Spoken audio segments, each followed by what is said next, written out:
Welcome to another video, and in this video I'll be discussing the Bowdrill technique. If you're not already aware, I released a shorts video, and in that video it was just me practicing Bowdrill in the back garden, and I videoed it and I got such a good response I thought I'd release this video. So just one word of warning with this video, it is literally a brief video, so just to let you know that there are nuances that you need to work out. So you can only do this with practice or with instructor-led tuition, or you know, some people can do it off videos, some people can't, but generally speaking you definitely need practice to work out all the little nuances to get an ember that quick.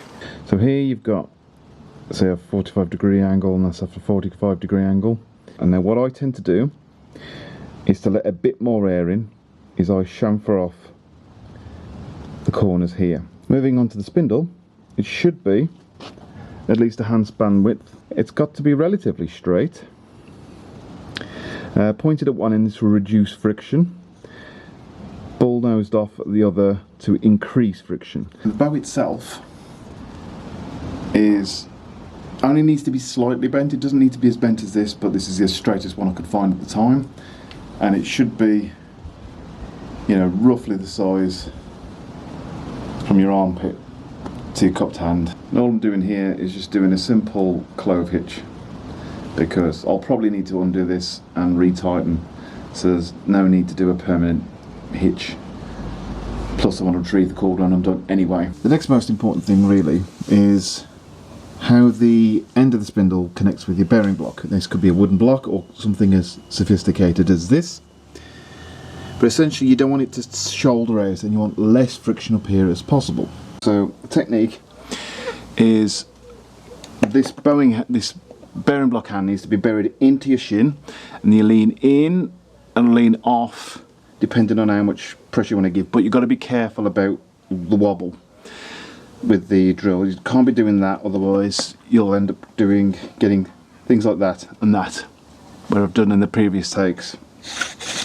So what you do is just, providing the bow's tight enough, we get the bearing block set up, you just lightly bow with light pressure.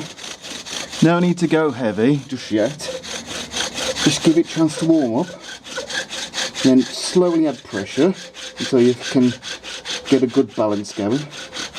And all you got to do is just keep bowing until you see the billowing smoke, and you keep going and going and going and going, and then give it a chance to coalesce. Needs to be delicate at this part of the stage.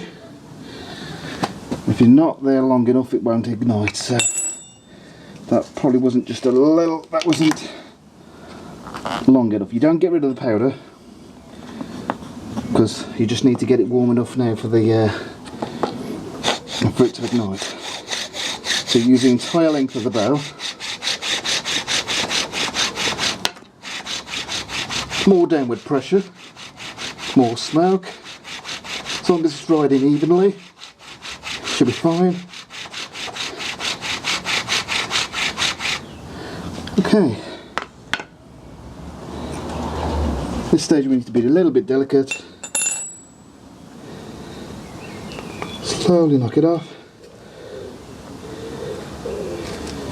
Make sure we don't get rid of the ember. And there we go. With enough practice, you could do that in 20 seconds, no problem. That will burn for a couple of minutes.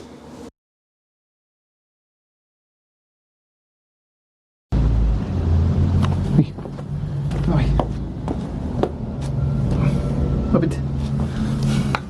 Hop off. Come on, move it away. Yeah, exactly.